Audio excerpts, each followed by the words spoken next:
I'm from Denmark, born in Copenhagen, 1929. Right, and I grew up in Denmark in the Jewish community, where I and went to the Jewish school, which is a very old school. It was inaugurated 200 years ago, but is still functioning as a Jewish school with 7 classes. After that, I went to a non-Jewish school, and where I had my where I studied until 1943, when we had to uh, go to Sweden because the Germans had occupied Denmark, and now they started to persecute the Jews there and wanted to have them deported to the east. But luckily enough, my parents, my sister and I, we went to Sweden, where we were the rest of the war.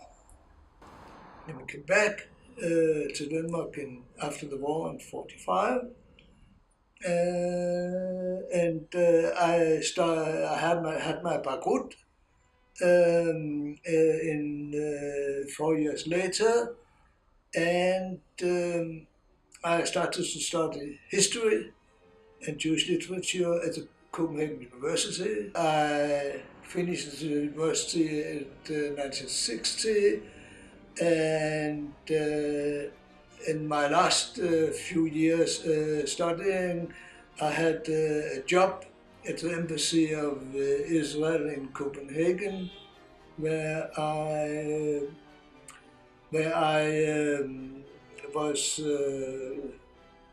giving, on behalf of the embassy, giving lectures about Israel and politics in Denmark, and had contact with newspapers and everything else there, which the embassy needed.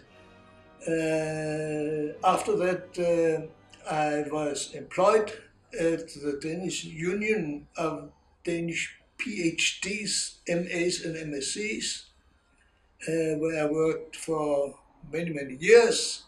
The last few, I became a director there, a CEO there, and the last few years before I made my aliyah here to Israel, I was CEO of the pension fund of the Danish PhDs, MScs, and MAs.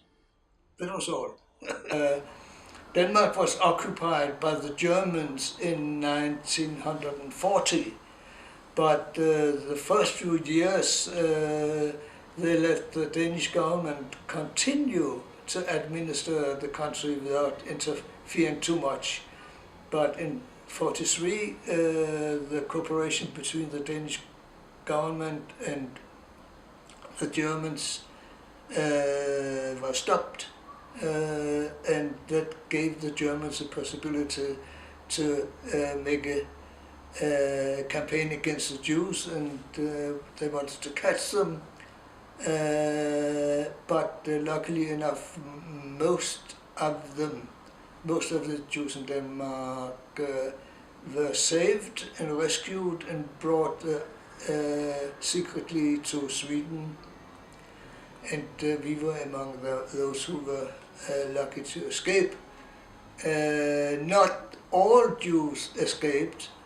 There were about 6,000 Jews who escaped to Sweden, but 500 were caught by the Germans and brought to the concentration camp Theresienstadt in Bohemia. Of course, Denmark had suffered a lot from the Germans, especially the last 2 years while we were in Sweden. But life started again in a normal way, and so on.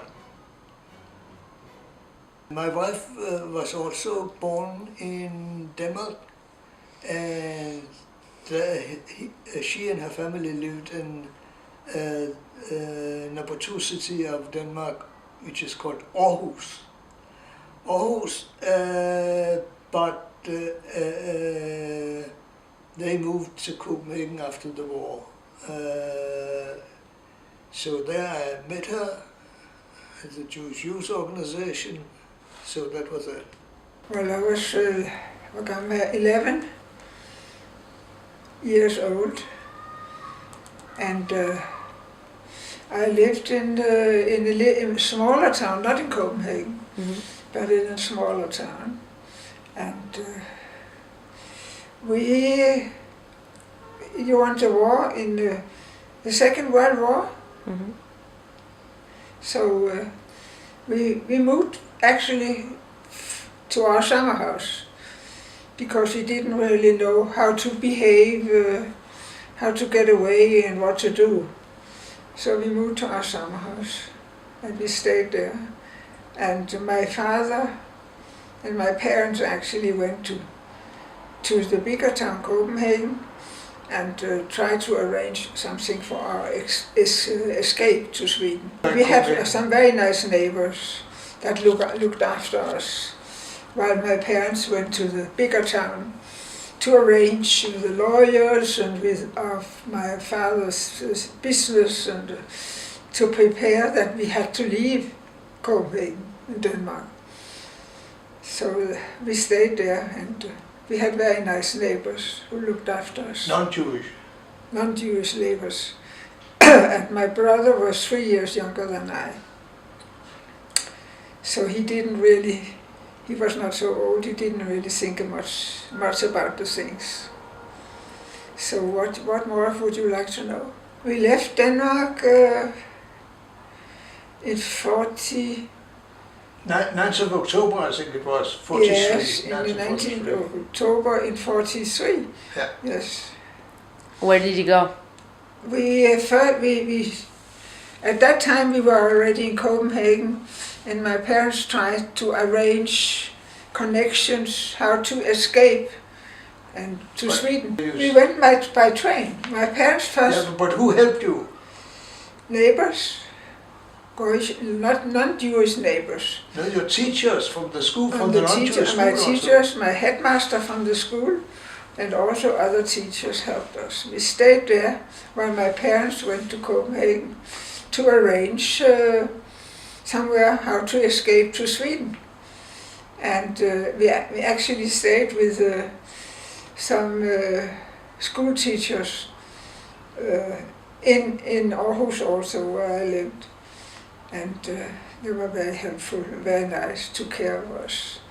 But it was only for a short period, because then we could arrange, they arranged for escape route to Sweden when they were in Copenhagen.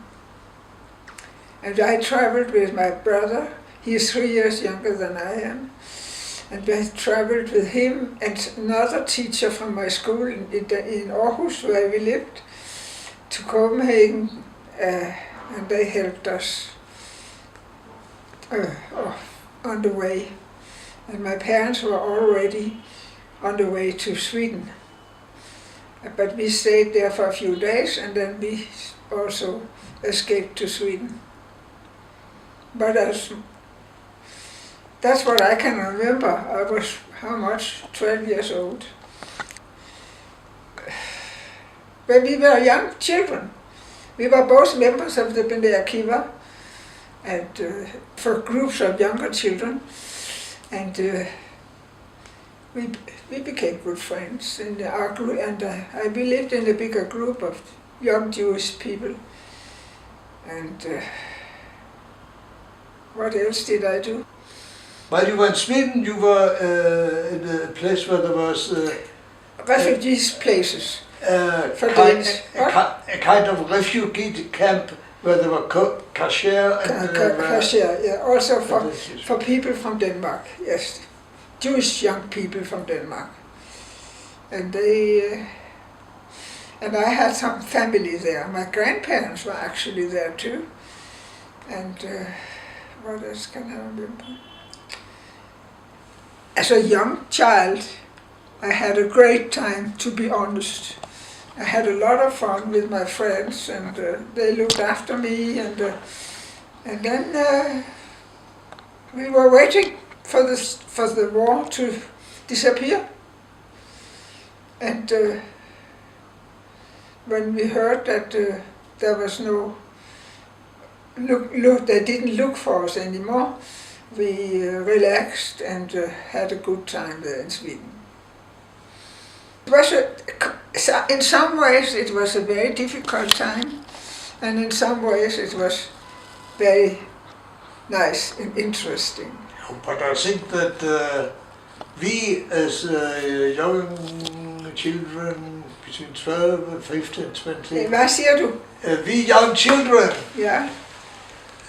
15, 20 years, 12, 15 years 12, old, 13 years. we took everything in another way than the grown-ups. We were not so worried. They were nervous all the time. What was going on? What was happening with the war? When will it finish? Will it ever finish? They didn't know at that time that that the war would finish and we would survive. The grown-ups didn't know that. But we were young children, and we took it every day as a new experience. Hvad kan jeg ellers fortælle? Yeah, you're right. Yes. My grandparents were also in the same place, and also some other family was there. But it was a very strange time. Ikke? Hvad har du fortalt det samme? Yeah. I didn't. I liked it and I didn't like it. Understand? It was interesting. It's very difficult to understand. What? Yeah, but you're right. But it's very difficult to explain it exactly. We had a summer house not far from where we lived in Aarhus. And we started to go out there and stay there because we didn't know what would happen. And everybody said, you don't have to, you cannot stay in your flat At home because the Germans will come in the place where you live, because you never knew when the German would come and what would happen. And then we moved out to the summer house. And even there we had very nice neighbors that helped us, non-Jewish neighbors. And they looked after us. My parents left us during the daytime sometimes to go to lawyers and to talk to what they should do, because and how find out connections, how to escape. And they didn't know anything at that time. And we young children, we were 11, 12 years old. We didn't know anything. So but the only way I remember is that my parents were somehow very relaxed. They didn't show us the nerves, and they really behaved very, very clever and very nice. And my brother and I we actually had a good time. Our neighbors where our summer house were very helpful and very nice. And what did we do? I didn't go to school because my parents went to talk to the headmasters in the school, and they knew that we wouldn't come because they didn't know what to do with us. So we stayed there in the summer house. It was winter, but we had everything up there, so it was okay. Og hvad skal jeg så fortælle mere? No, it's all right. I can't tell much more. We were not that old. You know, things didn't went. We were young people, very young people. And I know I had that feeling. That was only my parents was there. And they were relaxed and very clever. we had an okay time, and our neighbors were very helpful and very sweet. So we survived very well. I didn't know him at that time, but I can imagine that we had more or less the same experience. Yes? Yeah. It was a very strange time. When I think back on it, can't believe that I have been through all this. And not on any time was I nervous or afraid or anything. And that is very strange. And I think it was due to my parents, because they were very clever and they took everything very on a low level. 4 years ago, a book was published in Denmark which is called Politics, Diplomacy and the Helping Hand, which is which gave my research on the Denmark during the establishment of the State of Israel. And last year, two of my books were published in Denmark. One is a big history of Jews in Denmark, and the other one is a collection of essays called To Be a Jew.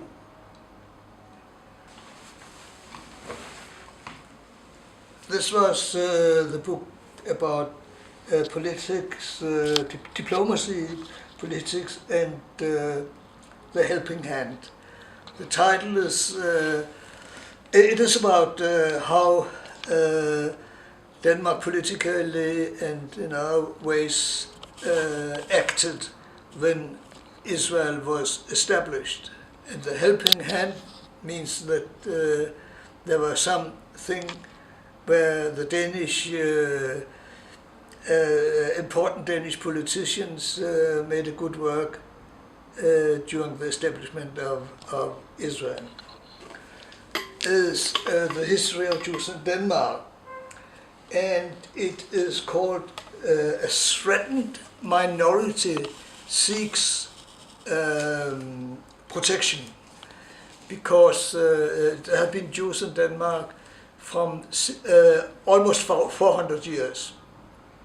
And they have come in small numbers from many places. The first group were Sephardim from Spain and Portugal, who had suffered from persecution there, and they